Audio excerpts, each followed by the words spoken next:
주신 말씀은 누가복음 7장 41절에서 50절 말씀입니다. 이르시되 빚 주는 사람에게 빚진 자가 둘이 있어 하나는 500데나리온을 졌고 하나는 50데나리온을 졌는데 갚을 것이 없으므로 둘 다 탐감하여 주었으니 둘 중에 누가 그를 더 사랑하겠느냐. 시몬이 대답하여 이르되 내 생각에는 많이 탐감함을 받은 자니이다. 이르시되 내 판단이 옳다 하시고 그 여자를 돌아보시며 시몬에게 이르시되 이 여자를 보느냐. 내가 내 집에 들어올 때 너는 내게 발 씻을 물도 주지 아니하였을 때 이 여자는 눈물로 내 발을 적시고 그 머리털로 닦았으며 너는 내게 입맞추지 아니하였을 때 그는 내가 들어올 때부터 내 발에 입맞추기를 그치지 아니하였으며 너는 내 머리에 감람유도 붓지 아니하였을 때 그는 향유를 내 발에 부었느니라. 이러므로 내가 내게 말하노니 그의 많은 죄가 사하여졌도다. 이는 그의 사랑함이 많음이라. 사함을 받은 이를 적은 자는 적게 사랑하느니라. 이에 여자에게 이르시되 내 죄사함을 받았느니라 하시니 함께 앉아있는 자들이 속으로 말하되 이가 누구이기에 죄도 사하는가 하더라. 예수께서 여자에게 이르시되 내 믿음이 너를 구원하였으니 평안히 가라 하시니라. 오늘 본문은 창녀 여인을 용서하시고 그 여인을 변화시키신 기적 가운데 하신 비유를 통한 교훈입니다. 이 교훈과 함께 예수께서는 친히 자신이 하나님이심을 알려주십니다. 그것은 네 죄사함을 받았느니라는 48절 말씀, 그리고 50절에 내 믿음이 너를 구원하였으니 평안히 가라는 말씀입니다. 우리가 잊지 말아야 할 것은 이 세상에서 가장 큰 기적은 죄 속에서 살 수밖에 없으며 결국에는 지옥에 떨어질 불쌍한 인생이 어느 날 하나님의 생명을 소유하여 변화되더니 주 안에서 의인으로 살아가며 천국을 누리는 것입니다. 이것이 이 땅의 역사 가운데 가장 큰 기적입니다. 인간으로서는 치유할 수 없는 병든 육체를 고치시는 기적도 하나님께 가능합니다. 그러나 그 사람이 육체적인 병만 낫고 예수님을 모른다면 결국 지옥에 들어갈 것이기 때문에 육체병이 나은 기적은 결국 아무런 의미가 없게 됩니다. 죽었다가 살아난 사람이라도 죄사함과 영생을 얻지 못하였으면 기껏해야 수십 년 좀 더 인생을 더 살 뿐 궁극적으로는 아무런 의미가 없습니다. 또한 사업이 잘 되는 복, 장수하는 복, 건강의 복 등 모든 복은 다 하나님께로부터 오는 것이지만 가장 큰 복인 죄사함을 얻고 영생을 얻는 복을 얻지 못한다면 결국 잠시 이 땅에서 안개와 같이 누리다가 저 영원한 불못으로 떨어지는 가장 처참한 인생이 될 것입니다. 사랑하는 여러분, 하나님은 그리스도 안에서 우리의 죄를 용서하여 주시고 우리에게 영생을 주시며 나아가 우리의 아버지가 되어주시고 심지어 영원한 천국을 우리에게 기업으로 주십니다. 바로 이 복이 우리 하나님이 주시는 최고의 복인 줄 진실로 믿으시기 바랍니다. 그러므로 최고의 이 복을 주시기 위한 예수님의 탄생이 역사상 가장 위대한 기적이요 그분의 죽으심과 부활로 말미암아 우리에게 영생을 주시는 것 역시 가장 축복된 기적인 것입니다.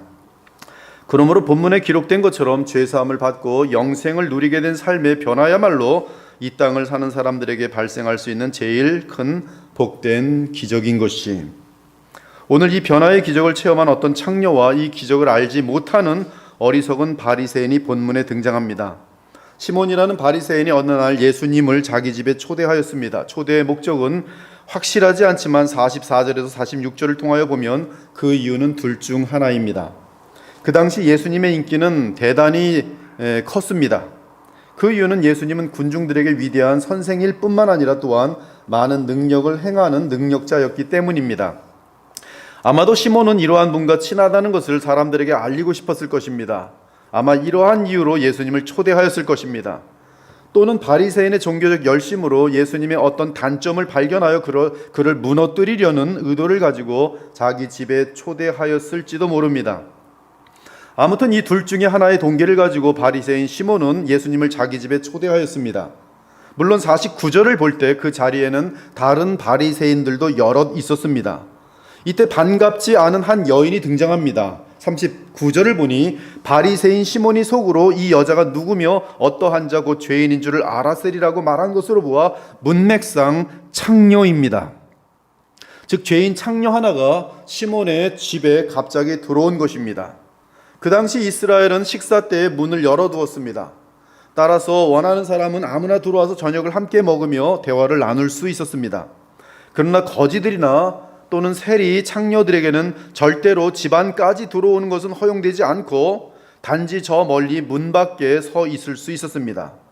지금 죄인 창녀가 시몬의 집에 들어온 것은 사실 이 여인의 엄청난 용기를 보여줍니다. 그 여인은 혹시 주님을 못 만나게 될까봐, 문전박대를 당하며 쫓겨날까봐, 그러면 예수님을 차마 만져보지도 못하고 만나지도 못하게 될까봐 안면을 몰수하고 무조건 시몬의 집으로 쳐들어옵니다. 그녀는 예수님을 만나려는 간절하고 안타까운 마음으로 무조건 그 집에 들어왔습니다. 그 여인은 시몬의 집 안으로 들어오자마자 곧바로 예수께로 나아갑니다. 그 당시 손님들이 식사를 하려고 할 때는 왼팔로 머리를 기대고 소파에 옆으로 누워서 오른손으로 식사를 하였습니다. 여러분들이 로마 시대를 배경으로 한 그런 영화들을 보면은 알 거예요. 이렇게 누워가지고 다리 쭉 뻗고 이 소파에, 그리고 손으로 이렇게 얹어서 밥을 먹습니다. 그런데 이 여인은 그 집에 들어오자마자 예수님이 옆으로 비스듬히 누워 계시는 이 발 뒤로 달려갑니다. 그리고 예수님 발 곁에 서서 울며 눈물로 그 발을 적시고 자기 머리털로 닦고 그 발에 입 맞추고 향유를 부었습니다. 그녀는 눈이 퉁퉁 분 채로 회개하며 감사하며 겸손히 예수님의 발 앞에 무릎을 꿇었습니다. 이때 바리새인이 속으로 생각합니다. 이 여자가 얼마나 더러운 여자인지 알지도 못하는 것을 보니 예수라는 작자는 선지자인 줄 알았더니 선지자가 아닌 한심한 사람이로군.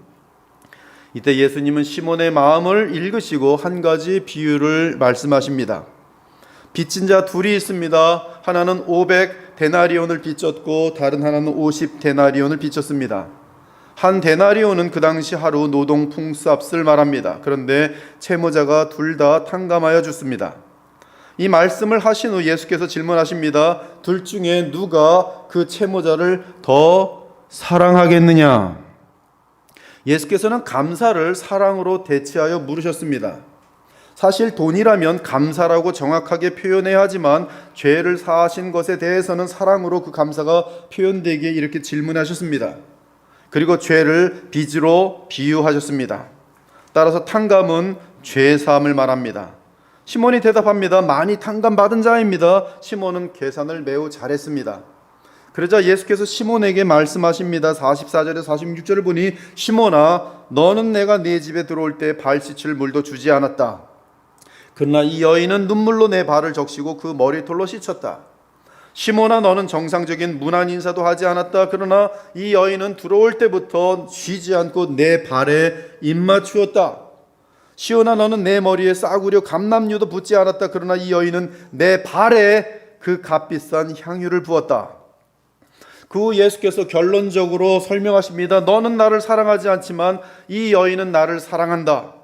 그리고 그 이유는 죄사함을 이미 깊게 체험하였기 때문이다. 너 시몬은 죄사함이 무엇인지 알지 못하지만 이 여인은 죄사함을 알며 그녀는 죄사함을 깊게 체험하였기 때문에 나를 이렇게 많이 사랑하는구나. 이 여인의 나를 향한 그 지극한 사랑, 이는 바로 하나님의 용서를 깨달았기 때문에 나오는 사랑이다. 자신의 죄를 적게 사함을 받은 자는 나를 적게 사랑하고 많이 사함을 받은 자는 나를 많이 사랑한단다. 반면에 자기 죄를 깨닫지 못하는 자는 죄 사함을 모르며 따라서 나를 사랑하지 않는구나, 시몬아. 예수님의 논리는 그 여인이 나를 사랑하며 감사함은 죄 사함을 받았기 때문이라는 것입니다. 그리고 죄 사함을 받은 것은 자신의 죄에 대한 깊은 인식 후에 그 죄로 인하여 신음하며 괴로워하다가 주님을 만나 죄 사함의 은혜를 체험한 것입니다. 예수님은 이제 48절에서 하나님의 권위로 그 여인의 죄 사함을 선포합니다. 내 죄 사함을 받았느니라.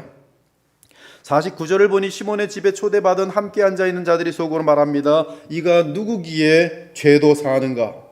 즉 그들은 하나님만이 죄를 사하실 수 있는데 어떻게 예수라는 청년이 그 여인의 죄를 사한다고 선포하는 것인가 하고 대단히 고깝게 그리고 신성모독적으로 생각한 것이, 곧 48절은 예수께서 친히 자신이 하나님이심을 직접적으로 주장하신 것입니다. 예수님은 자신이 앞으로 십자가에서 치르실 대속을 근거로 하여 하나님의 아들로서 그녀의 죄를 사하여 주신 것이, 그리고 예수께서는 그 여인에게 이르십니다. 네 믿음이 너를 구원하였으니 평안히 가라. 지금 이 말씀은 주 예수께서 하나님의 권능과 자격을 가지고 엄청난 진리를 선포하신 것이 내 믿음이 너를 구원하였으니 평안히 가라. 사랑하는 여러분, 성경은 사람들의 여러 종류의 죄를 지적하면서 모든 사람이 죄를 지었음에 모두 다 하나님의 자비와 용서함을 받아야 한다는 사실을 교훈하고 있습니다. 그것이 로마서의 가장 중요한 이 밑바탕의 교훈이, 그러나 만일 어떤 사람이 하나님의 자비와 용서를 거절하면 그는 본인이 직접 죄의 대가를 치러야 합니다. 하나님 앞에서 죄의 대가는 영벌입니다. 즉 지옥이. 오늘 본문에서 예수께서는 두 종류의 죄를 지적하십니다. 하나는 창녀의 죄처럼 누구나 손가락질을 하는 자명한 죄들입니다. 살인, 간음, 도둑질, 폭행, 거짓말, 사기 등등이. 그러나 또 다른 종류의 죄는 시몬의 죄로서 고차원적인 죄입니다. 그 죄는 위선, 교만, 수군거림, 그리고 자기 죄를 인정치 않는 자기의의 죄입니다. 특히 시몬의 죄에 대하여 예수님은 마태복음 23장에서 바리새인과 서기관의 죄를 지적하셨어요. 그 죄들을 보면 첫째는 말만 하고 행하지 않는 죄입니다. 둘째는 거룩한 척하며 하나님의 물질을 도적질하는 죄입니다. 이는 종교를 이용하여 부귀를 얻는 죄악이. 셋째는 사람들로 하여금 하나님의 보좌로 맹세하도록 하며 돈을 뜯어내는 죄입니다. 넷째는 겉으로는 거룩한 예식과 종교적 행사를 하면서도 그 마음에는 탐욕과 방탕과 음란이 있는 죄입니다. 다섯째는 자신들의 권력과 명예를 지키느라 서로 미워하며 특히 선한 신자들과 선자들을 많이 죽인 죄예요. 예수님은 이들의 위선을 지적하며 분노하셨습니다. 뱀들아, 독사의 자식들아, 너희가 어떻게 지옥 판결을 피하겠느냐. 자기 자신을 높이기 위해 다른 사람을 정죄하고 오직 사람에게 의롭게 보이기 위해 종교 행사를 치르며 거룩한 채 하는 바리새인들.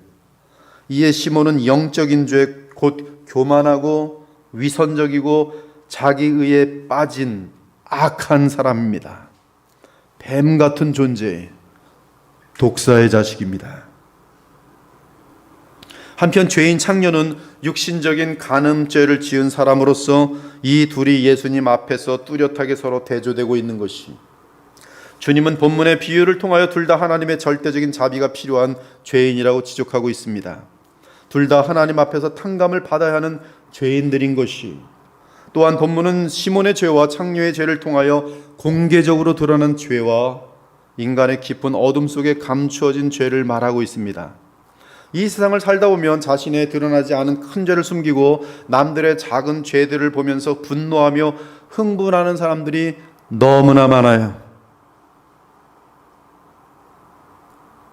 그들은 평소에 대단히 의롭게 보이기 위해 노력합니다. 근데 무서운 죄악들이 숨어 있어요. 간음, 폭행, 도둑질, 살인. 그러나 그들 속에 이러한 교만과 탐욕이 가득합니다. 미움, 증오, 거짓말. 그럼에도 그들의 특징은 자신들의 들보는 감추고 남의 티를 지적해. 하루 종일 남의 티를 붙잡고 지적합니다. 그러나 결국 자신들의 더 음흉한 감추어진 죄들이 다 드러나곤 합니다. 사랑하는 여러분, 죄가 무엇입니까? 죄는 내가 내 행동을 어떻게 보느냐가 아닙니다. 다른 사람이 내 인생과 내 행동을 어떻게 보느냐 하는 것도 아닙니다. 죄는 하나님이 나의 인생과 행동과 동기를 어떻게 보느냐 하는 것이. 그러므로 하나님께서 정하신 기준을 모르면 우리는 죄가 무엇인지 알 수 없습니다. 다시 말하면 성경이 죄로 선언하는 것, 하나님께서 죄라고 선언하는 것, 그것이 바로 죄입니다. 따라서 성경을 모르면 죄를 알 수 없습니다. 성경을 모르면 하나님께서 나의 인생과 내 행동과 내 마음을 어떻게 판단하시는지 알 수가 없습니다. 그러므로 죄라는 것은 내가 죄를 지었다고 느끼냐 느끼지 않느냐와 상관이 없습니다. 즉 어떤 행위가 죄인지 아닌지는 내가 결정하는 것이 아닙니다. 만일 내가 나의 행동에 대하여 선악을 결정한다면 그것은 바로 내가 하나님 자리에 앉아서 재판장이 된다는 뜻이, 그것이 지독한 아담이 처음에 범했던 선악을 알게 하는 나무의 실과를 먹는 죄예요. 내가 곧 선악을 판단하는 그 자리에 앉아버리는 것이. 현재 동성 연애자들은 자신들의 행위는 삶의 또 다른 행태요 문화이지 죄가 아니라고 주장합니다. 낙태에 대해서도 수많은 사람들이 여성의 인권이지 갓난 생명을 죽인 죄가 아니라고 주장합니다. 그러면서 그들은 단체를 이루고 언론을 조장합니다. 이에 하나님을 경외함이 없는 사회는 낙태에 대하여 죄의식을 갖기보다는 오히려 낙태를 반대하는 사람들을 인권을 도전하는 자들로 몰아가며 박해합니다. 현재 수많은 선진국의 정부는 동성애자들의 삶을 보호해주며 도리어 그 행위를 죄라고 말하는 자들을 감옥에 가두려고 합니다. 하지만 그들이 아무리 죄가 아니라고 주장한다고 해서, 심지어 사회가 동의한다고 해서 죄가 의가 될 수 있습니까? 그럴 수 없습니다. 그 이유는 선과 죄의 판단은 하나님이 하시기 때문에 그래요. 이미 그분의 율법으로 죄를 명확하게 알려주셨기 때문에 바꿀 수도 없고 핑계할 수도 없는 것이. 사랑하는 여러분, 이 세상은 죄를 죄로 여기지 않을지라도 죄가 죄되는 이유는 하나님께서 죄로 정하셨기 때문이라는 사실을 잊지 않기 바랍니다. 곧 죄라는 것은 하나님께서 정하시는 것인 줄 믿기 바랍니다. 그렇지 않으면 권력 있고 고집센 사람이 말하는 것이 선이 되고, 약하고 유들유들하게 사는 사람들은 항상 모든 것이 죄가 될 것이. 아이러니하게도 성경은 인류 속에서 가장 심각한 죄를 문둥병으로 비유하고 있습니다. 문둥병의 특징은 감각이 사라지는 병이, 그래서 아픔이 없습니다. 이는 무엇을 암시합니까? 그렇습니다. 가장 심각한 죄는 죄에 대하여 아픔이 없는 화인 맞은 양심이란 뜻이. 죄를 지어도 아프지 않고 태평한 사람, 그가 바로 영적인 문둥병 환자입니다. 그는 절대적으로 치유가 필요한 가장 끔찍하고 무서운 죄인입니다. 그러한 문둥병의 죄는 교만과 완고함으로 똘똘 뭉쳐서 죄를 죄가 아니라고 부르짖는 악한 죄예요. 뱀 같은 존재, 마귀 같은 존재. 그들은 이같이 이를 행하는 자는 사형에 해당한다고 하나님께서 정하심을 알고도 어떻게 알아요? 저 깊은 양심 속에서 알아요. 알고도 자기들만 행할 뿐 아니라 또한 그런 일을 행하는 자들을 옳다 하느니라. 누가복음 18장 11절에서 12절을 보면 바리새인과 세리가 등장하여 성전에서 기도합니다. 바리새인이 하나님께 기도합니다. 하나님이여, 나는 다른 사람들 곧 토색 불이 가늠하는 자들과 같지 아니하고 이 세리와도 같지 아니함을 감사하나이다. 나는 일에 2번씩 금식하고 또 소득의 11조를 드리나이다. 성경은 이러한 자들에 대하여 자기를 의롭다고 믿고 다른 사람을 멸시하는 자들이라고 예수께서 설명하고 있어요. 나는 부유하고 부족한 것이 없다라고 느끼며 자랑하는 자들에 대해 만왕의 왕이며 만유의 주이신 우리 주 예수 그리스도께서 계시록 3장 17절에서 통탄하십니다. 내 곤고한 것과 가련한 것과 가난한 것과 눈먼 것과 벌거벗은 것을 알지 못하는도다. 지금 바리새인 시몬은 자신은 하나님의 용서가 필요 없는 의인이라고 느끼고 있습니다. 그러나 주님께서 보시기에는 더욱 사악하고 위선된 흉악한 죄인일 뿐이. 반면 창녀는 죄에 대한 의식을 가지고 자신은 용서받을 수 없는 큰 죄인이라고 느끼고 있습니다. 그러면서 주의 자비와 용서를 간절히 필요로 하고 있습니다. 하나님께서는 이러한 자들을 용서하기를 기뻐하십니다. 사실 우리가 하나님을 알면 알수록 우리는 더욱 실감나게 내 자신이 얼마나 죄악되며 얼마나 추악한 존재인 줄 알게 됩니다. 그러면서 가슴을 치면서 오직 하나님의 은혜와 긍휼만을 바라는 마음 자세를 갖게 됩니다. 예를 들어 성경의 믿음의 영웅들을 보면 하나님 및 예수님을 알아갈수록 자신에 대한 죄의식이 점점 깊어갑니다. 현재 속에서의 자신의 양심과 여러 가지 하나님과의 관계 속에서도 예민하였지만 인생 살아오면서 주님을 제대로 알지 못했을 때 모든 죄악들에 대해서도 그 당시는 전혀 감각이 없었는데 돌아볼 때마다 어찌 그렇게 무서운 죄인이었고 파렴치한 죄인이었고 그렇게 비겁하고 간사한 존재였는지를 돌아보면서 가슴을 찢도록 돼 있어요. 믿음이 깊어진 그 상태 속에서는 기도 속에서 무엇인 고백이 나오는지 아십니까? 주여, 저는 죄인 중에 괴수로소이다. 아브라함은 하나님 앞에서 티끌과 재 같은 나라고 고백했어요. 욥은 나는 비쳐나오니 손으로 내 입을 가릴 뿐이로소이라고 욥의 결론 부분에서 그는 깨닫고 고백합니다. 에스라는 하나님이여 내가 부끄러워 낯이 뜨고 감히 내 하나님을 향하여 얼굴을 들지 못하나이다라고 고백했어요. 베드로는 주여 나를 떠나소서 나는 죄인이로소이다. 그리고 바울은 나는 죄인 중에 괴순이라라고 처절하게 부르셨어요. 인간적으로 볼 때 누가 욥보다 선하며 바울보다 선할 수 있습니까? 그럼에도 그들은 하나님을 알수록 자신의 부족과 죄인됨을 발견하면서 더욱 하나님의 은혜와 자비를 의지하였던 것이, 따라서 영적 문둥병 환자인 시몬이 그의 숨겨진 흉악한 죄에서 벗어나려면 하나님의 율법으로 돌아가야 합니다. 하나님의 율법은 진실하게 우리의 영혼의 거울이 될 것이, 그러면 우리는 내 자신의 영적인 병을 진단할 수 있습니다. 시몬처럼 영적 문둥병에 걸린 사람도 하나님의 말씀으로 돌아오면 자신의 추악한 모습을 발견하게 됩니다. 여러분 구약에 있는 선지자들을 읽어보십시오. 여러분의 적나라한 죄악들이 끝없이 노출돼요. 구약을 왜 읽어야 하는지 아십니까? 구약은 복음을 그림자로 담고 있지만 율법의 기능이 강해요. 그래서 여러분들이 구약을 읽을 때는 내 죄가 다 드러납니다. 그래서 신약의 복음을 바라보도록 돼 있어요. 구약 속에 그 잠겨져 있는 그림자처럼 계시되고 있는 그 빛을 따라가도록 돼 있어요. 그리고 그 빛의 종점은 예수 그리스도를 만나도록 돼 있어요. 그래서 구약을 읽으셔야 돼요. 구약을 읽지 않는 사람들은 예수님과 친구로만 생각하면서 맘먹으려고 그래요.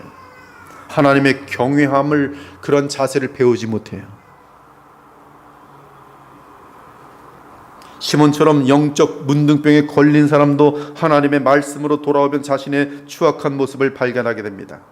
그리고 하나님의 말씀을 통하여 죄를 지적받으면 오호라 이 사망의 몸에서 누가 나를 건져내려라고 탄식하게 되는 것이, 이 상태에서는 하나님의 자비와 용서를 간절히 구할 수밖에 없는 것이, 그 예수 그리스도 안에서 베푸신 하나님의 자비를 통한 죄사함을 체험하게 되면 하나님의 성령으로 채워지고, 그때는 더욱 자신의 죄를 혐오하는 가운데 하나님을 더욱 감사하고 사랑하게 되면서 생명의 성령의 법으로 죄와 사망의 법을 거뜬하게 이기게 되는 것이, 본문 38절을 보면 그 여인이 향유로 예수님의 발과 머리에 붓는 사건을 통해 우리는 이 여인은 자신의 죄사함을 위해 그리스도의 희생이, 그의 죽음이, 그분의 보혈이 흘려지게 될 것을 믿음으로 아는 여인이었음을 발견하게 됩니다. 그녀의 죄사함은 공짜가 아니었어요. 그 여인에게는 값없이 거저 주어지는 죄사함이지만 그 용서 자체는 그리스도의 보혈이 흘려짐으로 되는 것임을 안 것이, 하나님께서는 그녀를 사랑하사 예수 그리스도께서 그녀의 죄값을 대신 치를 것을 깨닫게 하셨습니다. 따라서 이 여인은 예수님께 나와 사랑과 감사를 표현하였어요. 예수 그리스도께서 그녀의 죄를 위하여 십자가에 죽으실 것을 알고 자신의 전 재산인 가장 값비싼 향유를 가져왔습니다. 그 여인의 향유는 현재로 치면 다이아몬드 같은 보석처럼 큰 목돈입니다. 그녀는 수십 년 동안 모아서 향유를 사서 보관하였던 것이, 그런데 향유는 그 당시 죽음을 장사할 때 사용되었어요. 즉 창녀 여인은 주님의 죽음과 보혈의 공로로 자신이 용서받게 된 것을 깨달은 것입니다. 그래서 너무 감사하여 자신의 모든 것을 주의 죽으심을 위하여 바친 것이, 여러분은 예수 그리스도께서 십자가에서 치르신 그 보혈, 우주보다 귀한 그 대속을 아십니까? 그 대가를 정말 알고 있습니까? 이것이 본문이 우리에게 주는 질문입니다. 주 예수께서 치르신 그 피로 인한 죄사함을 안다면 우리는 이 여인처럼 아멘하며 눈물을 흘리면서 찬양하며 지극한 감사의 표현을 하게 된다는 말씀이에요. 사랑하는 여러분, 오늘 이 죄인 여인의 변화를 보기 바랍니다. 용서와 죄사함을 경험한 이 여인의 하나님을 향한 그 사랑을 보기 바랍니다. 주님을 향한 그 사랑을 표현하느라 자신을 발길질할지도 모르는 시몬의 집에 과감하게 달려 들어가는 여인의 마음을 읽어보기 바랍니다.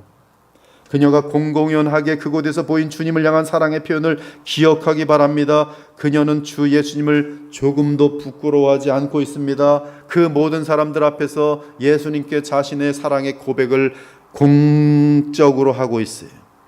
자기를 업신여기며 미워하며 멸시하는 사람들 앞에서, 예수님을 인정하지 않는 위선된 종교인들 앞에서 과감히 여러 번 반복하여 주 예수 그리스도께 향유를 붓고 주님 발에 입을 맞추고 자신의 머리카락으로 그분의 발을 향유로 닦아내었어요. 그녀는 가치가 없는 무가치한 것을 드린 것이 아니라 자신의 제일 소중한 것으로 주를 향한 사랑을 표현했습니다. 왜 그렇습니까? 죄사함 때문에. 여러분, 죄사함이 뭔지 아십니까? 죄사함이라는 것은 여러분 전체가 평강을 누리게 되는 어마어마한 역사예요. 죄사함이라는 것은 여러분이 영생을 얻게 되는 가장 근본적인 사건이 죄사함 때문에. 그녀의 경배는 값싼 경배가 아니었습니다. 주님께 자신의 모든 것을 다 드려도 갚을 수 없는 그 은혜, 그녀는 그리스도의 은혜를 알았던 것이, 이러한 그녀의 중심을 아시는 그리스도께서는 내 믿음이 너를 구원하였으니 평안히 가라 선포하셨어요. 이는 영원한 참된 자유를 선언해 주신 것입니다. 오늘 주의 죄사함을 체험한 이 여인은 진정한 자유를 맛보고 있습니다. 그녀는 죄의 무거운 멍에에서 벗어났습니다. 아무리 많은 돈과 명예와 권력과 인기가 있어도 누릴 수 없는 영원하고 참된 기쁨을 누리게 되었어요. 이 여인은 주의 평강을 맛보았습니다. 내 믿음이 너를 구원하였으니 평안히 가라. 의로움이 없이는 평강이 없습니다.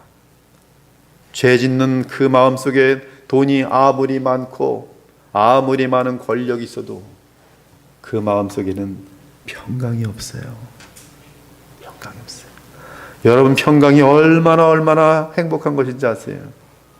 모든 것을 초월하는 하나님의 평강이 우리 마음속에 임할 때는 그 사람의 모든 표정과 말투와 모든 곳에서 잔잔한 하나님의 미소가 흘러넘치도록 되어 있어요. 그것이 평강이에요. 평강한 사람 옆에는 진노하던 모든 것들이 다 잠잠하게 되어 있어요. 동물들마저도 평강한 사람을 만나면 그 마음이 차분해지는 역사까지 나타나요. 그것이 평강이. 하나님으로부터 죄사함을 받은 후 깨끗해진 그 영혼에 임하는 하나님의 평강. 그것은 이 세상에서 얻을 수 있는 것이 아닙니다.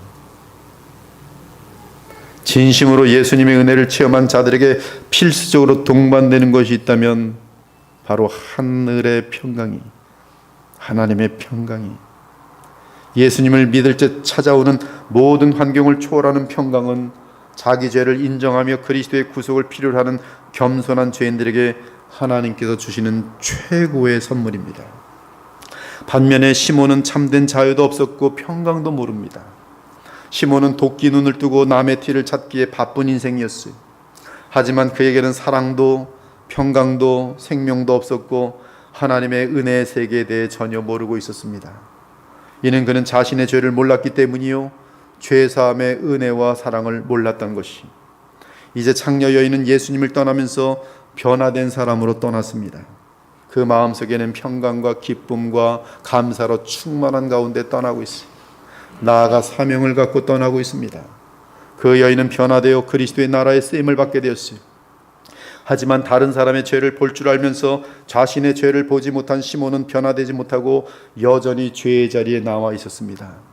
그는 죄의 자리에 남아 있다가 죽음과 함께 지옥으로 떨어지는 가장 불행하고 비참한 존재가 되었어요. 사랑하는 여러분, 여러분은 변화되었습니까? 그 변화의 증거가 무엇입니까? 혹시 죄책감마저 느끼지 못하는 영적 문둥병에 걸린 바리새인, 위선자, 교만한 사람은 아닙니까? 아니면 이 여인처럼 주님의 용서를 체험하여 한없는 눈물을 흘리며 감사하며 주님의 사랑을 보답하려고 버둥거립니까? 여러분은 시몬입니까? 아니면 죄를 인정하고 주의 자비와 용서를 구하는 겸손한 이 여인과 같은 죄인입니까? 정말 오늘도 주님의 사랑을 영혼 깊은 곳에서 경험합니까? 참으로 주님의 은혜 없이는 단 한순간도 바르게 살아갈 수 없는 가련한 죄인임을 늘 기억하는 가운데 주님을 절대로 놓치지 않고자 온 마음과 뜻을 다하고 있습니까? 그래서 지금 이 순간에도 예수님을 더 붙들고 사랑하기 위해서 예배에 참여하신 것입니까? 진심으로 온 마음 다해 예수 그리스도를 감사하며 사랑하십니까? 시기는 정확하지 않지만 대략 1960년 후반에 있었던 사건입니다. 그 당시 한국은 지독하게 가난했어요. 거의 대부분의 국민이 가난했지만 그 중에는 극도로 가난한 자들도 있었습니다. 지금 시대 사람들은 그 60년대 말의 그 가난을 알 수가 없을 것이, 제가 직장 생활을 했을 때도, 직장 생활할 때도 한 70년대인데 80년대인데요. 그때도 그 고등부에서 제가 월급을 받아 사줄 수 있는 게 식빵 사줘. 식빵. 거기다 마요네즈 발라서 주면 그렇게 좋아서 잘 먹었어요. 그게 최고의 간식이면서 아주 최고의 맛있는 것들이었어요. 지금은 웃기죠. 지금 말도 안 되죠. 근데 1960년대 말에는, 여러분들 지금 어디를 얘기를 해야 될까? 하여튼 이 지금 한국 땅에서 가장 가난한 곳에서 더 가난한 그런 판자도 이 슬라이브 쪽에 뭐 거의 깨져 있는 것, 그런 집에 사는 사람들도 많이 있었습니다. 근데 한 여인이 한 남자와 결혼했는데 결혼한 지 얼마 되지 않아서 그 남편이 호흡기 질환으로 일찍이 죽었습니다. 그 남편이 죽을 때 그 여자는 슬프게도 임신 말기였어요. 그런 일들이 참 많았습니다. 1960년대 말에 참 많았어요. 죽는 사람도 많고 병든 사람도 이렇게 많았는지. 근데 남편이 죽을 때 그 여자는 임신 말기였어요. 그 여자는 그 가난한 동네에서 교회를 다니고 있었고, 그 교회는 미국 선교사님이 섬기고 있었습니다. 그 여자는 매우 가난해서 배부른 몸을 이끌고 이곳저곳 식모로 다니며 집 청소, 밥 짓기, 빨래 등을 해주었어요. 그리고 하루하루 쌀을 조금씩 받아와서 그것을 먹으며 생명을 유지하고 있었습니다. 그런데 어느 추운 겨울 거의 만삭이 된 몸으로 이웃집에서 일을 마치고 집에 오는데 남편은 없고 이제 뱃속에 아기만 있는 것이죠. 근데 아기가 나오려고 하는 것이, 그래서 머리에 확 떠오르는 것이 선교사님이었습니다. 선교사님이 아기 낳을 때 와서 이 의수를 갖고 있었기 때문에 그 아기 낳는 것도 도와주는 것을 알고 있기 때문에 선교사님이 떠오르면서 선교사님이 아기 낳는 것을 도와줄 것을 생각하고 배를 부둥켜 안고 교회를 향하여 나아갑니다. 온 힘을 다해 뛰기도 하고 걷기도 합니다. 그러나 아기가 나오는 것을 막을 수가 없지요. 그래서 가다가 너무 급해서 주위에 보니 다리가 있었습니다. 뭐 잘 아는 다리였어요. 그래서 이 만삭이 된 엄마는 다리 밑으로 내려갑니다. 근데 그때가 추운 12월 말의 겨울이었어요. 지나가는 사람도 하나 없고 결국 이 여인은 다리 밑에서 아기를 낳습니다. 그런데 찬바람이 불기에 갓난아기가 너무 추울 것 같아서 엄마가 옷을 벗어서 덮어줍니다. 찬바람이 더욱 거세게 붑니다. 이 여인은 고통 가운데 기도합니다. 하나님, 우리 아기만이라도 살려주세요. 그때 미국 선교사님이 교회 사택에 자기 집에서 저녁을 먹고 있는데 갑자기 이 여인이 떠오릅니다. 배가 너무 불러있던 그 여인이 기억납니다. 주일날 봤을 때 배가 그냥 거의 터질 것 같았는데 갑자기 떠오른 것이, 그러면서 지금쯤 아기를 낳을 때가 되었는데 라고 생각합니다. 그러다 갑자기 자리에서 벌떡 일어나 미역하고 쌀 한 포대를 챙겨 그 여자 집으로 갑니다. 그런데 그 여자 집으로 가는 길에 다리가 하나 있는데 그곳에서 갓난아이 울음소리가 들리는 것이었어요. 선교사가 다리 아래로 내려가서 보니 어머니는 거의 나체로 얼어 죽어 있었고 갓난아이만 옷에 쌓여 울고 있었어요. 선교사는 갓난아이를 급히 안고 다시 교회 사택으로 데리고 왔습니다. 그리고 그 얼어 죽은 어머니의 시체를 그 다리에서 조금 떨어진 양지 바른 곳에 묻어 주었습니다. 그리고 그 갓난아이를 맡아 기를 자가 당장 없어서 그 선교사가 기르게 됩니다. 기르다 보니 정이 들어서 그냥 선교사가 키웁니다. 아주 건강한 남자 어린아이였어요. 그런데 10살 때 선교사는 이 소년의 생일 파티를 열어줍니다.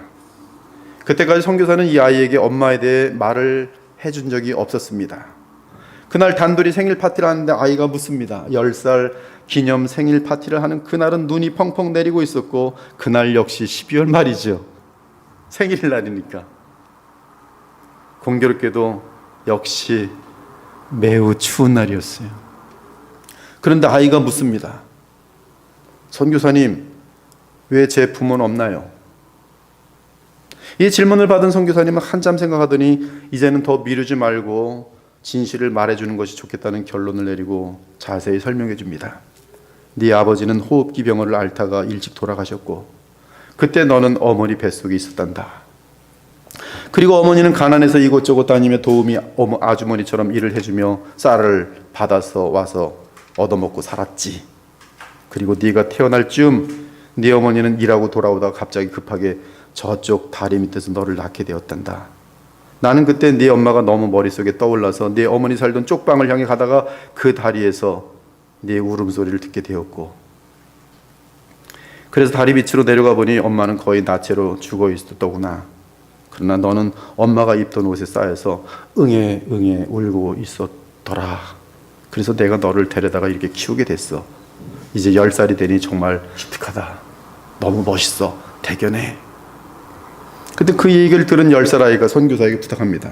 선교사님, 그 어머니 산소에 데려다 주세요. 지금 가보고 싶어요. 때가 오후 2시 정도이기에 선교사가 아이를 데리고 어머니가 묻힌 양지 바른 곳으로 갔습니다. 눈이 오고 추운 날씨예요. 그곳에 작은 돌 무더기가 있었고요. 그리고 바로 그것이 그 아이의 엄마가 묻힌 산소였어요. 그런데 10살짜리 아이가 그 산소 앞에 서더니 오늘 옷을 하나씩 벗어서 산소를 덮어요. 그리고 울기 시작합니다. 울음이 나죠. 엄마 그날 얼마나 추우셨어요. 나를 살리려고 어머니가 나체가 되시고 그날 얼마나 추우셨어요. 그러면서 그 소년도 팬티 하나만 남겨놓고 옷을 다 벗어서 산소에다가 다 쌓아놓으면서 계속 우는 거였어요. 엄마 고마워요. 엄마 때문에 내가 살았어요. 엄마 때문에 내가 살았어요. 뒤에서 그 10살짜리 아이를 지켜보는 선교사님도 같이 울면서 고맙다, 기특하다, 고맙다. 사랑하는 여러분, 예수님 때문에 우리가 이렇게 구원을 얻어 살게 되었다는 것이, 그분이 십자가에서 날 대신하여 피를 흘리셔서 우리가 생명을 얻은 것입니다. 10살짜리 이 아이가 그 사랑을 알고 철이 들어서 나타내는 이 귀한 행동, 얼마나 엄청난 행동입니까? 철이 든 거예요. 엄마의 사랑에 눈이 열리면서 철이 든 것이. 그것이 바로 오늘 본문의 창녀 여인이 보인 갸륵한 감사의 행위와 비슷한 그런 현상이, 나의 죄를 위하여 그 무서운 십자가에서 하나님의 거룩한 진노를 한량없이 받으시는 나의 주 메시아 예수님, 그 예수님을 알아봤을 때, 나의 죄를 사하시기 위하여 그분이 당하실 고통을 미리 알게 되었을 때, 이 여인은 그 예수님을 어찌 만나고 싶지 않겠으며, 어찌 그분께 나아가 나의 모든 총재산을 다 깨트려서라도 감사의 고백을 어찌 안 할 수 있겠으며, 이분 이제 십자가에 달리기 전에 마지막으로 만나야 되는데 혹시 못 만나게 될까, 시몬의 집이라도 그냥 쳐들어가서 누가 뭐라 하던 그 예수님의 발에 입 맞추고 눈물 흘리고 자신의 머리털로 그 발을 닦고 나의 죄사함을 위해 치르실 십자가 희생에 대해서 감사를 표현하고 있는 장면이, 여러분은 주의 사랑에 감격하여 철이 들었는지요? 만일 그 사랑을 알고 철들었다면 우리의 삶과 행동은 근본적으로 바뀌게 돼 있지. 참된 성도는 다름 아닌 바로 이러한 주의 무한한 대속의 사랑을 알고 남은 삶은 이제 그 사랑을 받은 자로서 철이 들어 그분의 영의 인도하심을 받으며 주의 뜻에 합당하게 살게 되는 것이, 그것이 바로 다메섹 도상에서 예수 그리스도를 만나 철이 들게 된 바울의 삶입니다. 이는 내게 사는 것이 그리스도니 죽는 것도 유익함이라. 내가 그리스도와 함께 십자가에 못 박혔나니 그런즉 이제는 내가 사는 것이 아니 오직 내 안에 그리스도께서 사시는 것이라. 이제 내가 육체 가운데 사는 것은 나를 사랑하사 나를 위하여 자기 자신을 버리신 하나님의 아들을 믿는 믿음 안에 사는 것이라. 이제 내게는 우리 주 예수 그리스도의 십자가 외에 결코 자랑할 것이 없으니 그리스도로 말미암아 세상이 나를 대하여 십자가에 못 박히고 내가 또한 세상을 대하여 그러하니라. 이후로는 누구든지 나를 괴롭게 하지 말라. 내가 내 몸에 예수의 흔적을 지니고 있노라. 오늘 이 말씀과 함께 여러분 모두에게 예수님의 십자가의 속량의 의미가 성령의 역사로 말미암아서 깊게 임하여서 그 성령의 예수님의 속량에 대한 그 의미의 설명만이 여러분을 변화시킬 수 있는 유일한 힘인 것이 그 은혜, 그 사랑의 힘, 그것이 이 교회를 변화시키고 이 사회를 변화시킬 수 있는 우리의 유일한 소망인 것이 주 호흡 마치는 그날까지 여러분들도 언제나 십자가의 나의 예수님, 그러나 죽음으로 마치지 않고 부활 승천하셔서 우리에게 한없는 기쁨을 주신, 미소를 주시는 그 한량없는 사랑의 예수님을 마음속에 안고 오늘도 내일이나 오늘이나 언제나 이 정말 무질서하고 불의한 세상 가운데서 기죽지 마시고 항상 영원한 주님 살아계시고 죄악관에 심판하실 하나님 영원히 계신 사실을 조금도 의심하지 말고 오늘도 주님만 바라보면서 거짓에 속하지 마시고 진실에 속하고 더러움에 빠져들지 마시고 거룩한 길로 가고 미움에 빠져들지 마시고 모든 사람들을 용서하면서 사랑하면서 살아갈 수 있는 그러한 거룩한 그리스도의 보혈교회, 우리 주 예수 그리스도의 지체들이 되시기를 우리 주 예수 그리스도의 이름으로 축원합니다. 아멘. 주 하나님 감사합니다. 오늘 죄사함을 받은 창녀의 아름다운 행위를 보았습니다. 세상에서 큰 죄를 지었던 창녀였지만 그러나 주의 사랑이 얼마나 크고 죄사함의 능력이 얼마나 큰지 오늘 보았습니다. 저희들도 우리가 혹시 시몬과 같은 교만하고 악한 존재들은 아닌지 돌아보면서 우리 안에 있는 많은 죄악들 거울로 보지 않아서 그렇지 너무나 흉측한 죄인인 사실들을 빨리 깨달으며 성경을 통해서 내 자신의 모습을 보면서 더욱 무릎을 조아리고 오직 주 외에는 내가 살 길이 없음을 고백하면서 주님 옷깃이라도 붙들고 살고자 하는 그러한 마음으로 오직 주만 사랑하며 주만 붙들며 살아갈 수 있는 아름다운 주의 자녀들이 다 되어서 하나님의 신기한 거룩한 능력에 의해 남은 삶을 살아가는 감사하며 기쁨이 충만한 주의 성도들 다 될 수 있도록 주님 인도하여 주시옵소서. 살아계신 우리 주 예수 그리스도의 이름으로 기도 올려옵나이다. 아멘.